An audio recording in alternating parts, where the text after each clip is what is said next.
Hello guys, welcome to this video. In this video guys, straight to the point ulit po tayo. Ipapakita ko lang po sa inyo yung pag-apply ko ulit kay Kashalo. Yes guys, pag-apply ulit guys. So pangalawang beses ko na itong pag-apply kay Kashalo Cash Loan and Credit guys. So bakit pangalawa? Sa una guys is approve po ako, approve sa halagang 1,000 pesos, and ang gamit ko pong withdrawal method dun guys is bank. Kaso guys, nagkakaproblema ako pagdating sa disbursement guys. Hindi ko alam kung bakit hindi siya nakakapag-proceed guys. So sinubukan ko na siyang i-clear data and i-login ulit. Ganun pa rin guys, yung hindi ko talaga ma-cash out yung approved amount sa akin doon na 1,000 pesos. So ang ginawa ko guys is dahil walang option guys, walang option para i-delete yung account kay Kashalo. Hindi ko po alam kasi naghanap ako ng way para ma-delete yung account kay Kashalo, pero wala po. So ang ginawa ko na lang is cleaner data ko po yung app, and then gumawa po ako ng bagong account nung July 11, 2025 po. So yes, umpisa na natin guys. Dito muna tayo, silipin muna natin itong app ni Kashalo Cash Loan and Credit sa Google Play Store guys. Madadownload po siya sa Google Play Store, and Empower Finance. Visit natin yung about this app niya guys. Puntahan natin yung about this app niya. So ugaliin nyo guys na bago kayo mag-apply sa mga online lending app guys, is ugaliin yung mag-imbestiga muna guys kung legit ba siya pagdating sa app niya, kung meron ba siyang katulad nito. Dinideclare niya na ano siya, na meron siyang SEC registration number, and meron din daw siyang certificate of authority number. Empower Finance is the ultimate parent of Palo Financing daw. And release siya noong May 7, 2018. So matagal-tagal na rin pala siya. Updated on July 3, 2025. And sa additional tips guys, dapat tinitingnan nyo rin guys yung mga ratings ng online lending app. Huwag kayong titingin sa mga 5 star guys, okay? Sa mga bago pa lang sa mga pag-a-apply sa mga online lending app, una nyong titingnan guys is yung about this app nya, yung ratings nya. Wag po kayong titingin sa mga 5 star guys. Doon kayo sa mga 1 star, 2 star, 3 star. Bakit sila nagbibigay ng mga ganun kababang ratings? And nood na rin po kayo ng mga YouTube reviews, or search na rin guys sa mga website guys kung anong balibalita tungkol sa mga specific online lending apps na to guys, para na rin sa kapakanan nyo guys, okay? So konting ingat-ingat lang guys sa mga pag-apply sa mga online lending apps, kasi kahit sabihin registered sila guys, is marami pa rin dyang mga lukulukong online lending app na kahit napakarami nilang logo sa kanilang app na registered sila sa ganito ganyan, is hindi pa rin sila sumusunod sa mga batas na batas. Hindi naman tayo expert guys. Ano lang tayo guys, nagbibigay lang tayo ng basic tips and awareness. So umpisa na natin guys, huwag na natin patagalin. Ito nga, nag-apply ulit ako guys. Pag open mo ng app guys is enter ka na ng gusto mong gamiting SIM card number guys, ha. Kung ikaw ay bago pa lang na mag-a-apply sa Kashalo app. Update required, nang hindi pa siya ng update. O di in-update natin sa Google Play Store. And then pagbukas mo ng Kashalo app, enter number, and then dun ka guys sa sa sign up. Dito sign up, yan sa baba, sign up. Kung may account ka na, syempre alam na ng mga may account yan, login. Pag wala ka pang account kay Kashalo, sign up, nasa baba po yung sign up. And then enter ka na ng mobile number mo guys, and then wait mo yung OTP, 6 na OTP. And then pag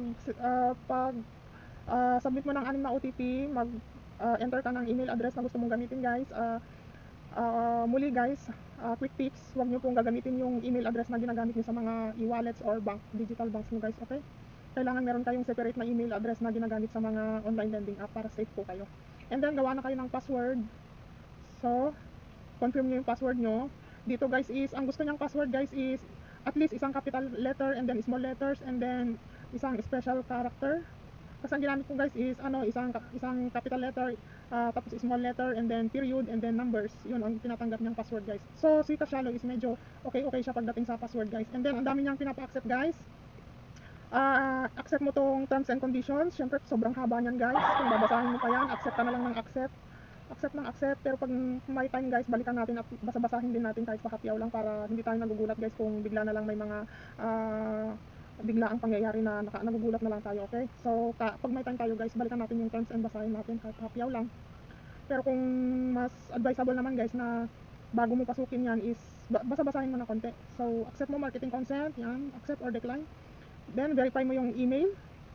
okay naman to si Kasyalo guys, kasi pinapa-verify niya yung email mo, and then hindi mo siya, kung natatandaan ko pa ng malinaw guys, is hindi mo siya pwedeng i-verify sa yung email yung hindi mo pwedeng i-verify yung email sa kabilang device. So kailangan i-verify mo siya sa device na gagamitin mo para mag-apply. And then after email verification, start application na guys. Up to 25,000 daw, receive your loan via GCash account. And then add user profile, get started, personal information, work information, kailangan mo nang fill upan.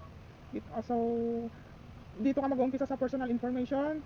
Kailangan, kung ano yung nasa ID mo guys, yun yung ibibigay mo. Ang hinihingi lang naman niya is yung pangalan mo tsaka apelyido na nasa ID. So hindi na kailangan ng middle name. And yun, yung citizenship, kung Philippines ka ba or USA. Kung female ka ba or male, then marital status, employment, yan. Napakadali lang mag-fill up kay ano guys, kay Kasyalo, hindi katulad ng iba dyan. Then personal email, yun ulit ang binigay kong email guys, yung verify kong email. Then current address, yung present address mo. So kung natatandaan ko ng tama ito guys, ang binigay kong uh, ang binigay ko ba ditong ano, kasi hindi ko na siya na screenshot. Nagbigay ba ako ng dalawang address dito? Wait lang guys ha, para sure tayo ha, para may idea po kayo. So huwag ka na namang exit. Tong cellphone ko guys, mahilig exit na hindi naman ini-exit eh. I-exit na naman siya. Ayaw na naman siyang maan. Kasi Google Photos pasaway eh. Pasensya na guys ha. Tinitingnan ko kung nagbigay ba ako ng dalawang address. Kung nagbigay ba, hindi yata. Ang binigay ko lang, yes guys, nagbigay ako. So, nagbigay ako ng ano kay Kasyalo guys, para lang, ito sinishare ko lang to guys, para may idea kayo guys, pagdating sa dulo, di ba? So, nagbigay nga ako ng, pagdating nga sa ano guys, dito muna tayo, tapusin natin tong, yung ito, personal email, yung present address mo, tapos, may tanong siya dito kung, is your current address the same as your permanent address? No ang nilagay ko, no. So, and then, bigay mo yung mother's maiden name, yung apelyido ng nanay mo, tapos yung educational mo. And then dito is your current address, the same as your educational outlet, total family monthly income, secondary mobile, bigay mo lahat yan. Yan, pipili ka, business ka ba, call center, or what. And then pagdating na sa, ano, add current address. And then, binigay ko yung present address ko guys. And then, binigay ko rin yung, may tanong siya kung yung current address mo ba, the same as your permanent address, so no.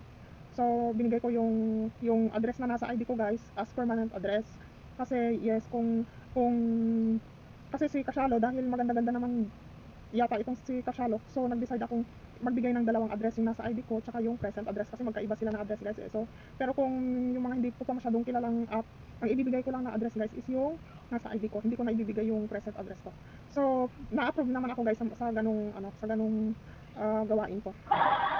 And then, mother's maiden name, yun na, educational mo, total family monthly income, and then secondary mobile number, magbigay ka ng secondary guys. And then, again guys ha, huwag kayong, sa pag-a-apply ng mga online lending app guys, is, lalo na kung hindi pa kayo sigurado kung legit talaga siya, huwag nyong gagamitin yung mobile number na gamit nyo sa mga digital banks or bank or e-wallets guys. Dapat, nakabukod yung mobile number na ginagamit mo sa mga importanteng bagay kaysa sa mga ganitong bagay. Okay guys? For security, for security nyo na rin yan guys. Huwag na wag nyo gagamitin yung mga mobile number na ginagamit nyo sa GCash, Paymaya, digital banks, okay? And company name. Ang company, pag sinabing company name, hindi naman kailangan company talaga guys, kumpanya. Yung pangalan ng tindahan mo, okay na yun guys. Yun ang binibigay ko, pangalan ng tindahan ko. Gross monthly salary. Bahala ka na mag-declare kung magkano yung gross monthly salary mo. Magbigay ka ng 100,000, nasa sayo yan. For your references guys nag-declare ako ng gross monthly salary na 20,000 to 25,000. Pipili ka lang kasi doon guys, hindi mo kailangang fill upan. May option ka lang doon, pipili ka lang. And then start date of current company, ayan yung date kung kailan mo in-start yung tindahan mo na yan. Kung tindahan ba yan or trabaho, yan. And then get verified na daw, upload your ID and facial recognition. And then begin verifying. Ang ginamit ko guys is TIN ID guys, TIN ID. So sa unang ano ko guys, sa unang account ko yata is postal yata guys yung ginamit ko. Ngayon ay TIN ID ang ginamit ko. And then madalas guys nagkakaproblema ako sa TIN ID ko.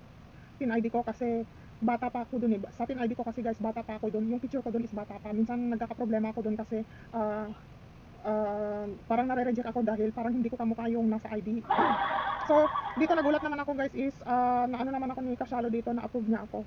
Siguro medyo yan, TIN ID yung ginamit ko. This time hindi ako nagka-problema sa TIN ID. So yung ayan guys, processing ID. kung halimbawa mag-failed yung ID verification nyo guys, uulitin nyo lang yung pagpipicture, and then yan, ano na, ano na, selfie na guys, kailangan mo lang gumalaw-galaw, ganun. And then yun, congratulations, you're done. Napakadali nga lang mag-apply dito kay Cashalo guys. Sa unang account ko nga lang is nagkakaproblema lang ako paano siya i-cash out. Alam niyo ba kung bakit inulit kong mag-apply dito guys at i-abandon na lang yung isang account ko? Dahil nga nakita ko kasi dun guys na medyo okay yung kanyang overall charges, interest or service fee. So ito, para maintindihan niyo po yung sinasabi ko is ito, congratulations, you're done. Thanks for verifying your identity. And then, kailangan mo ng mandatory na mag-add ka ng guys ng cash out method na bank ba or GCash or Maya. So, nag-try ako sa GCash guys. So, kailangan mandatory niya guys na mandatory niya guys na kung ano yung sabi ito, ang GCash account. Your GCash account phone number must match the number that you use to register with Cashalo. So hindi kasi yung number ng GCash ko ang ginamit ko kay Cashalo. So hindi pwedeng GCash ang gamitin ko. So dito ulit ako kay bank account. Pag bank account naman kasi guys is best choice, you will have a better chance to get approved daw. So wala namang problema sa bank account guys. Mas gusto ko nga yung bank account eh. Parang mas feel secured ako pag bank account guys kasi ano lang naman ang ibibigay mo pag bank account, yung account number lang naman tsaka yung pangalan ng bank. So mas feeling secured ako guys pag bank kasi doon hindi mo kailangang magbigay ng napakaraming detalye. Pangalan lang ng bank tsaka yung account number, okay na. Pero may mga ibang online lending app guys na ang daming hinihingi. Gusto picturean mo pa yung ATM mo. Naku guys, wag nyo gagawin yun guys, yung pipicturean nyo yung ATM nyo. May mga ganun pong online lending app. Meron para akong na-hypnotize dun sa isang buy now later na meron din siyang palon product na pinapipicturean niya yung hindi ko nababanggitin guys yung pangalan niya, pero tandang-tanda ko siya guys, hindi ko siya makakalimutan. Humihingi siya ng picture ng pinapapicturean niya mismo dun sa app yung picture ng ATM. Ako naman si tanga, pinicturean ko din guys, hindi naman back to back.